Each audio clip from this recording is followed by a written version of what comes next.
pour lépp luy torture. Merci. Merci effectivement yow xam naa ne loolu nga gëm te loolu nga dox macha allah sonn nga ci kaa bi xale bu xarañ macha allah kontaan naa ci yow suba dinaa la woo parce que suba dañuy gars yi ne dañuy raas waaw ñëpp suba je vous donne rendez-vous demain voilà merci bonne soirée jërëjëf. Thank you so much much love sama kii sama neveu la suñu neveu la bye bye ok. No problem, you are ok bye. Voilà mbokk yi kontaan ngeen ma woo Mar l'américain ak sénateur Charles Mendy comme mu ngi en direct de l'aéroport ma woo sénateur Charles Mendy sénateur mu ngi nii ma woo sénateur daal di rapidement li tey moom dinaa guddee dama nar a guddee sama planning yëpp dafa jaxasoo mais Assane Diouf n'est pas parti Assane mu ngi fii sénateur Charles Mendy mu ngi aéroport dina leen confirmer que Assane Diouf wàccul ci avion boobu nga xam ni moom lañ ko doon teeroo waa journaliste yi taxaw doon pare dóoral ko ay sabar dégg naa ay xumbal ñenn ñi neewoon nañu dañuy xumbal dañu doon baal sénateur wooma please call me sénateur call me ma dugal Mar l'américain boog sénateur da nga mel ni da nga indisponible ma dugal Mar donc bégte doog leen pooj man nag moom damaa xaw a magal donc bu woon loolu tey ma doogal leen ay pooj yu garaaw waaye nag dem leen fecc leen dugalal leen ma vidéo yi suba ma teg seen pooj yi nag yéen damaa bëgg a gis seen suba seeni phase sénateur Charles Mendy décroche please décroche please I beg décroche tey man suñu ma takkalee sama bagage yi nag man bu ma moytul nag man la ñuy njëkk a takkal samay bagage ndax lii bu doon sénégalais takkal na ma samay bagage demain 16h GMT comme d'habitude 16h GMT sénateur maa ngi essayé parce que il faut ma jot la yow lii c'est breaking news comme ni ñu ko waxee breaking news la nous on essaie de faire les informations telles qu'elles devraient être information yoo xam ne du ay valise u xaalis moo tax valise qu'est-ce qui s'est passé Pa Assane Seck Pa Assane xaaral Pa Assane du ma mën a live demain rek son avocat Maître El Hadji Diouf contre des journalistes et sur l'avocat Maître El Hadji Diouf qui attendait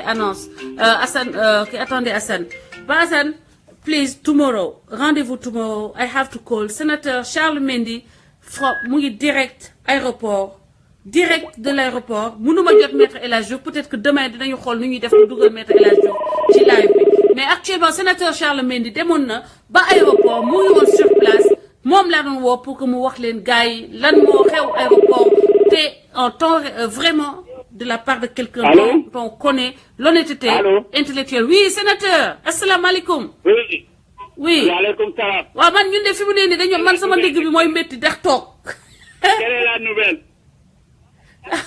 Quelle est la nouvelle? Oui. Alors yow yaa ngi aéroport Assane est venu? Hein? Est-ce que gis nga foofu Assane? Non, on n'a pas bien terrible. waa gisoo foofu sikki mu Assane ikam man ma foogoon ni dañoo wax ni dégg maam Assane mu ngi aéroport. Maintenant, quand est-ce qu'il va pouvoir nous dire un mot? ikam yow kon Assane ñëwul ikam Allah ak ñëw ñeme duul. Mais attends, tu sais, ñëw ñeme duul. Non, il y a même un jeune qui a tué qu'il a vu Assane descendre de l'avion. ikam ak ñëw mën a fenn. Macky Sall yow si di mën a kàcc de. On a trouvé Alhamdulillah. Allô? Oui, sénateur. Rapidement, sénateur.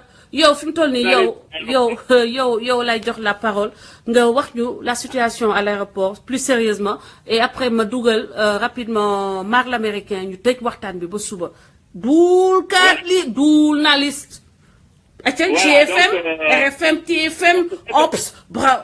Allô? Ecco, ma Pinocchio che siete, Pinocchi. Il naso vi cresce così, fa così. Italiani dicono Pinocchi perché Ma Pinocchi, il naso che cresce, che va finalmente. Allora, senti, resto qui all'aeroporto qui. Waxal léegi sénateur non bu ñu italien léegi waxale. ay la gis bon voilà maa ngi fi aéroport ba léegi. mais là il faut que je parte. Ok. On était là avec Maître El Hadj Diouf. Qui était nous accompagner. Bon. Mais ana Maître El Hadj Diouf? Oui, Maître El Hadj Diouf dem na. Maître El Hadj Diouf il est parti. Ok.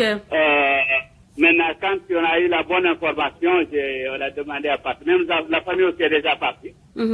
Ok, Mais sénateur. je suis tout à l'aéroport, bon, voilà, pour coordonner un peu.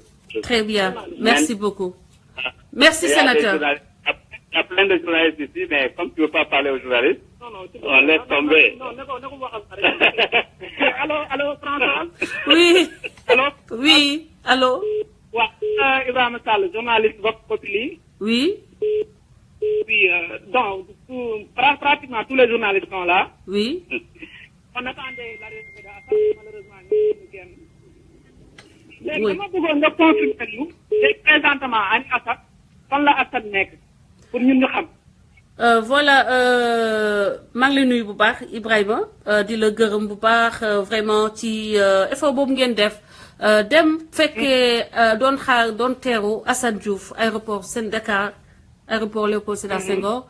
Le problème il se trouve que je fais partie d'un comité et li ma la mën a rapporter mooy li comité bi wax Assane Diouf actuellement n'est pas déporté vers le Sénégal mais plutôt transféré de nouveau vers la Louisiane bi nga xam ni mooy état de résidence am. Alors donc vous pouvez considérer que vous avez eu on vous a servi des fake news. Vous avez été victime de la manipulation des journalistes à la solde du palais. Éventuellement, on peut le dire sans risquer de se méprendre, que ces gens-là, à la solde du palais, ont été induits en erreur, certainement par leurs hommes, disséminés ça et là sur le territoire américain, et qui ont essayé de saboter le processus, le travail de l'avocat et des équipes qui étaient là sur le terrain et qui défendaient la cause de Assane. Donc, à l'heure où je vous parle, Assane est sur le territoire américain. Nous reviendrons en live avec le comité basé à New York pour vous donner de plus amples informations. Pour l'instant, c'est tout ce que je peux vous donner. Et François, oui. est-ce que mën nañu comprendre pour quelle raison? Parce que ce matin on avait annoncé, on avait même publié une liste auquel figurait le nom d'Assane. Ben il faudra. Voilà, vous avez eu la confirmation de l'État du Sénégal, comme d'habitude, ou des communicants de l'État. Alors, je pense qu'il faut vous retourner vers les gens de l'Obs, ces journalistes de l'Obs qui avaient annoncé en fanfare l'arrivée de Assane Diouf, parler aux gens du palais qui ont sorti ce communiqué-là, essayer de comprendre avec eux, parce que tout ce que je peux vous dire à l'heure actuelle est que Assane Diouf est sur le territoire national américain. Son avocat a réussi à à stopper la procédure. Maintenant, dans les derniers jours, nous reviendrons vers vous pour faire un update. Oh, Malika est directement en ligne. Voilà. Je ne peux pas m'avancer parce que je ne voudrais pas rejoindre le rang des journalistes. C'est ça. Et comprenez ma réserve. Voilà.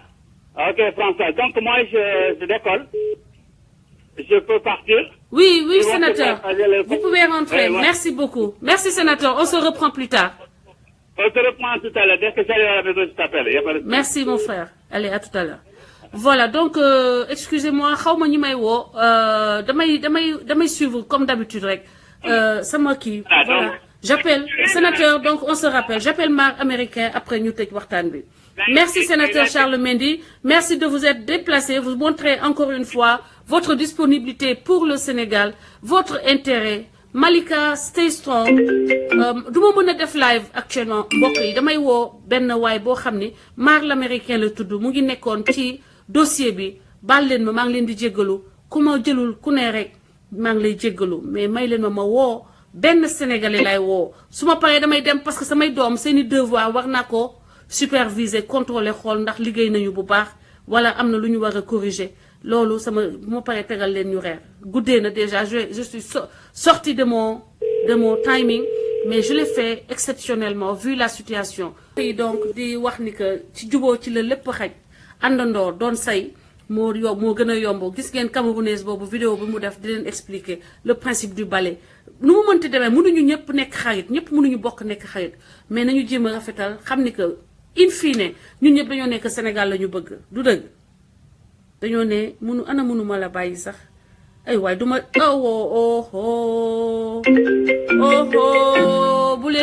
bu leen ma yàqal damay dem liggéey balaa ñu ma kii nag damay def mënuma la bàyyi lay teg ngeen baal ma ak duma jël kenn suba rek demain 16h GMT madame Ba baal leen ma ak yéen ñëpp xam naa kontaan ngeen yéen ñëpp kontaan waaye please let me go I have to go waaye dimbali leen ma rek mbokk mënuma la bàyyi ma tegal leen ko ma teg ko ndax ndongoloo ndax suñu waa ji ana mu sax tey gis nga nag duma la bàyyi voilà duma la bàyyi la ma tegal leen ko seen xol wan leen ko man